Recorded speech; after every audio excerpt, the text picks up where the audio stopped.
મિત્રો ગઈ વખતે આપણે ત્રિકોણમિતિય વિધેયોના મૂલ્યો શોધ્યા હતા. એનું 20 પાઈ ભાગ્યા 3 cot 3 પાઈ ભાગ્યા 4 295 આ બધી વેલ્યુ શોધી હતી. હવે આજે આપણે યુગ્મ અને અયુગ્મ વિધેયની વાત કરીએ કે જો કોઈ વિધેય f of -x બરાબર આપણને f of x મળે તો f યુગ્મ. ધારો કે આપણે fx બરાબર લઈએ x2. હવે x ની જગ્યાએ આપણે -x મૂકીએ એટલે -x x ની જગ્યાએ -x એટલે -x2 એટલે x2 પણ આ x2 એટલે fx. f of -x બરાબર આપણે શું મળ્યું આ વિધેય માટે f of x માટે આ f of x બરાબર x2 કેવું વિધેય કહેવાય? યુગ્મ વિધેય. એવી જ રીતે f of -x બરાબર -fx તો f અયુગ્મ કહેવાય. એટલે અહીંયા આગળ આપણે આવું લઈએ f of x3 f of -x x નો ક્યુબ એટલે -x3 પણ આ x3 બરાબર શું f of x એટલે આગળ -fx તો fx બરાબર x3 એ કેવા પ્રકારનું વિધેય કહેવાય? અયુગ્મ એટલે ઓડ ફંક્શન. યુગ્મ એટલે ઇવન ફંક્શન. એવી જ રીતે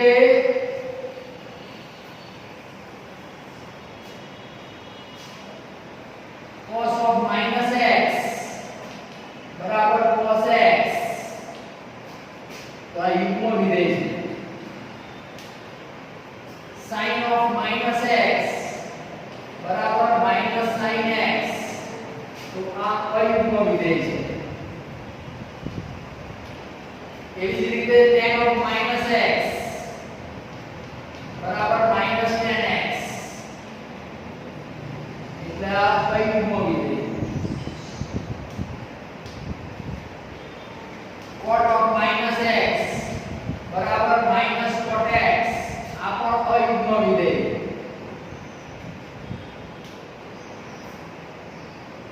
cosec of -x બરાબર -cosec x આ પણ અયુગ્મ વિધેય. અને sec of -x બરાબર sec x આ યુગ્મ વિધેય. એટલે અહીંયા આગળ cos અને તેનો વ્યસ્ત એટલે sec વિધેય આ બે જ વિધેય યુગ્મ છે. બાકીના ચાર sin tan cot અને cosec એ કેવા પ્રકારના વિધેય છે? અયુગ્મ પ્રકારના વિધેય છે.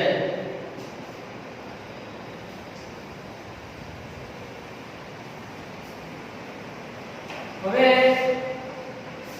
cos x y એનું સૂત્ર છે cos x cos y plus હોય તો minus sin x sin y.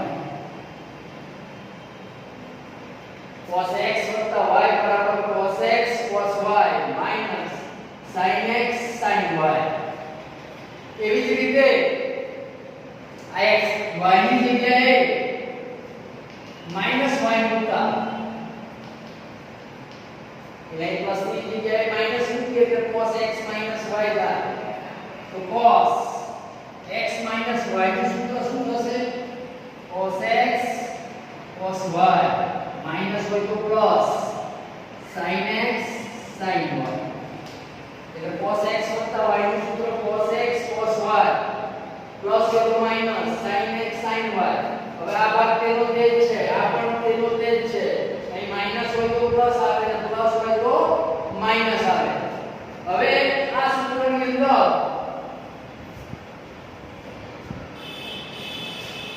x બરાબર pi/2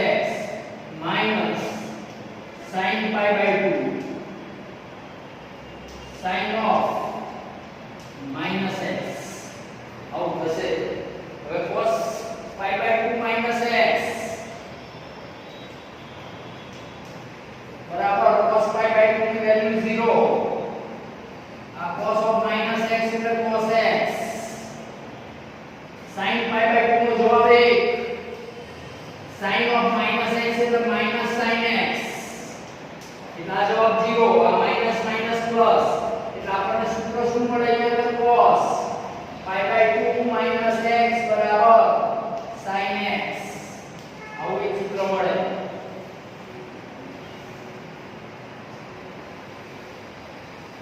હવે આ સૂત્રની અંદર બંને બાજુ x બરાબર પાઈ બાય 2 x મૂકતા એટલે આ સૂત્રમાં cos પાઈ બાય 2 x ની જગ્યાએ શું મૂકવાનું પાઈ બાય 2 x બરાબર sin પાઈ બાય 2 x એટલે cos pi by 2 pi by 2 minus minus plus x બરાબર sin પાઈ બાય 2 x એટલે કેન્સલ થઈ જાય એટલે cos x બરાબર sin પાઈ બાય 2 x આવું મળે છે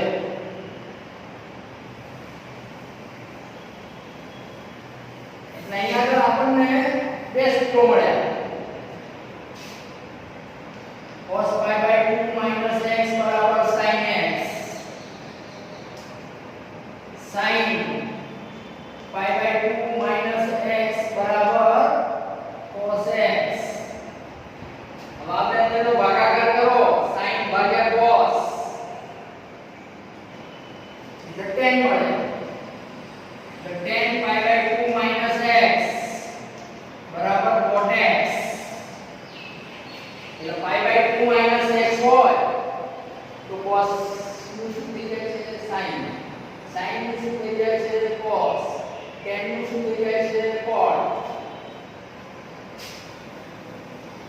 હવે બીજા સૂત્રો છે sin x y બરાબર sin x cos y આનો પ્લસ હોય તો plus cos x sin y પછી sin x y નું સૂત્ર છે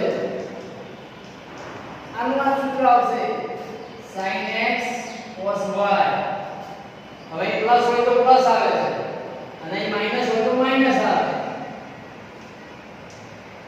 એટલે આ બે ભાગ તો સેમ જ છે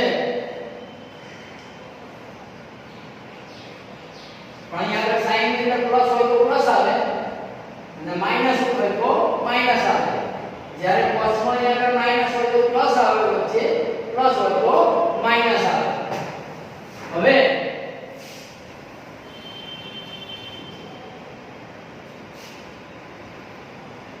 પાઈ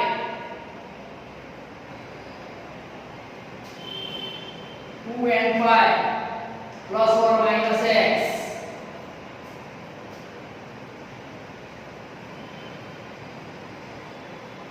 આ પ્રકારે હોય એટલે પાઈ વાળો ગુણક હોય તો વિધેય બદલાય નહીં sin નું sin રહે cos નું cos રહે tan નું tan રહે sec નું sec રહે cosec નું cosec રહે અને cot નું cot રહે પછી એક ગુણો કયા ચરણમાં છે all s t c A 0 A pi by 2 અહીંયા આગળ pi એ 3 pi by 2 અહીંયા આગળ 2 pi એકી pi હંમેશા a ઉપર આવે એકી pi a ડેશ ઉપર આવે અહીં b ઉપર pi by 2 આવે અહીં b ડેશ ઉપર આ 1 pi by 2 3 pi by 2 5 pi by 2 7 pi by 2 9 pi by 2 એ રીતે તારો કે હું એમ લખું કે sin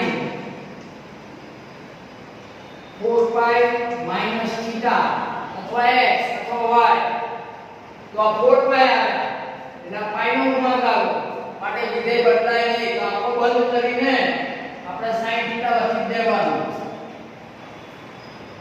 હવે 4 pi ને આગળ 4 pi minus minus એટલે અહીંથી પાછું આવવાનું કયું ચરણ આવ્યું ત્રીજા ચરણમાં sin વિધેય કેવું માઈનસ અહીંયા આગળ cos અને sec પ્લસ, બાકી બધા માઈનસ. ઓલ એસટીસી, ઓલ એટલે બધા જ પ્લસ. અહીંયા આગળ sin એટલે sin અને એનો બેઝ પ્લસ એટલે cosec પ્લસ, tan અને cot પ્લસ, cos અને sec પ્લસ. અહીં બાકીના ચાર નેગેટિવ, અહીંયા આગળ બાકીના ચાર નેગેટિવ, અહીંયા આગળ નેગેટિવ. એટલે sin 4π - θ બરાબર શું થશે? -sin θ. આપણે આવું લખીએ sin 3π + θ. હવે 3π ની આગળ આવે એકી પાઈ છે. હવે પાઈ છે એટલે વિધેય બદલાય નહીં એટલે આપણે બંધ કરીને sin θ લખી દઈએ આપણે. હવે 3π ની આગળ 3π પ્લસ એટલે અહીંયા આગળ ત્રીજું ત્રીજા ચલનો sin કેવો? માઈનસ ઋણ વિધેય છે એટલે -sin θ. પછી આપણે આવું લખીએ tan 11π - θ. હવે 11π છે એટલે અહીંયા આગળ આવે બરાબર 11π - θ એટલે અહીંયા આગળ આવે બીજા ચલમાં tan કેવું? માઈનસ એટલે -tan θ. તો આ બધા સૂત્રો છે તો જેટલા લખવા હોય એટલાના સૂત્રો થાય પણ જનરલ આ રીતે આપણે વાત કરી શકીએ કે પાઈ હોય તો વિધેય બદલાય નહીં. પાઈ નો ગુણક હોય તો વિધેય બદલાય નહીં. અને ઓલ એસટીસી પ્રમાણે આપેલું વિધેય કયા ચરણમાં છે તેના આધારે ચિહ્ન મૂકવાનું પ્લસ અથવા માઈનસ. હવે આપણે આવું એક સૂત્ર જોયું cos π/2 - x બરાબર sin x. sin π/2 - x બરાબર cos x. એટલે π/2 વાળો ગુણક હોય તો વિધેય બદલાઈ જાય. cos નું sin થાય, sin નું cos થાય, tan નું cot થાય, sec નું cosec થાય. તો sin નું cos થાય, cos નું sin થાય, tan નું cot થાય અને cot નું tan થાય, sec નું cosec થાય અને cosec નું sec થાય. આવું ક્યારે થાય? 2a + 1 π/2 ± θ. આ પ્રકારનો ખૂણો હોય તો આ પ્રમાણે વિધેય બદલાઈ જાય. અને પછી આ ખૂણો કયા ચરણમાં છે તે નક્કી કરીને ઓલ એસટીસી પ્રમાણે આપેલા વિધેયનું ચિહ્ન નક્કી કરવાનું, ચિહ્ન મૂકવાનું. એટલે આપણે અહીં આગળ ધ્યાન આપી દઈએ કે tan 11π/2 - θ. હવે અહીંયા આગળ 1 3 5 7 9 11 એટલે 11π/2 અહીંયા આગળ આવે. ફરીથી π/2 3π/2 5π/2 7π/2 9π/2 11π/2 એટલે અહીંયા આગળ 11π/2 અહીંયા આગળ આવ્યા. એટલે અહીંયા આગળ π/2 છે માટે tan નું શું મૂકી દેવાનું? cot. હવે આ ક્યાં છે જોવાનું. તો 11π/2 - θ એટલે કયા ચરણમાં? આ ખૂણો કયા ચરણમાં છે? તો ત્રીજા ચરણમાં આ વિધેય કેવું છે? પ્લસ. પ્લસ. ધારો કે માઈનસ હોય આ ચરણમાં કોઈ બી જે આપેલા ચરણ છે માઈનસ નથી.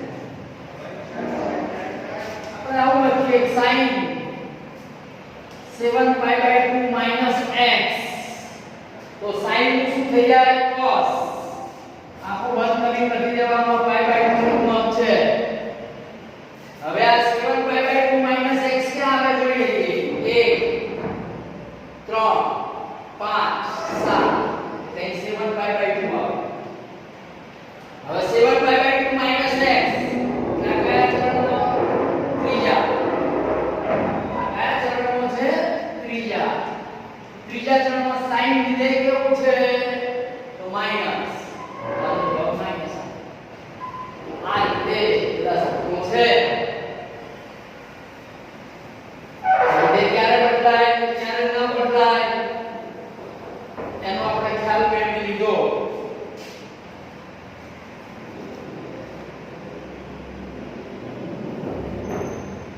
હવે 10 ના સરવાળા અને બાદબાકીના સૂત્રો લઈએ. x y x plus or minus y belongs to r minus 2k plus 1 pi by 2 k belongs to z હોય તો નીચેના પરિણામો શક્ય છે. નંબર 1 10 x વત્તા y બરાબર 10x વત્તા 10y ભાગ્યા 1 માઈનસ 10x into 10y. પછી નંબર 2 10x minus y તો આ સૂત્ર થશે 10x અહીં માઈનસ છે તો માઈનસ આવે 10y 1 plus 10x 10y. અહીં પ્લસ હોય તો પ્લસ આવે, નીચે માઈનસ આવે. અહીં માઈનસ હોય તો માઈનસ આવે, પ્લસ આવે. એવી જ રીતે કોટના સૂત્રો છે પણ અહીંયા આપણે કોટ માટે શું થાય? આવું થાય r minus k pi k belongs to z. cot x વત્તા y બરાબર cot x cot y minus 1 ભાગ્યા cot y વત્તા cot x. એવી રીતે cot x minus y નું સૂત્ર cot x into cot y plus 1 ભાગ્યા cot y minus cot x. આમ સૂત્ર થશે. આ cot x વત્તા y નું સૂત્ર એમાં પ્લસ હોય તો માઈનસ આવે, નીચે પ્લસ આવે. ભાઈ cot y પહેલા લખેલા છે ધ્યાન આપજો. cot y વત્તા cot x વત્તા cot y લખશો તો વાંધો નથી. તો અહીંયા કોઈ ભૂલ ના થાય એના માટે cot y minus cot x એવું લખેલું છે આપણે. મેમરી પેક થઈ ગઈ છે.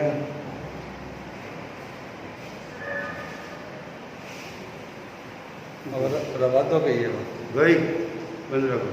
Memory pack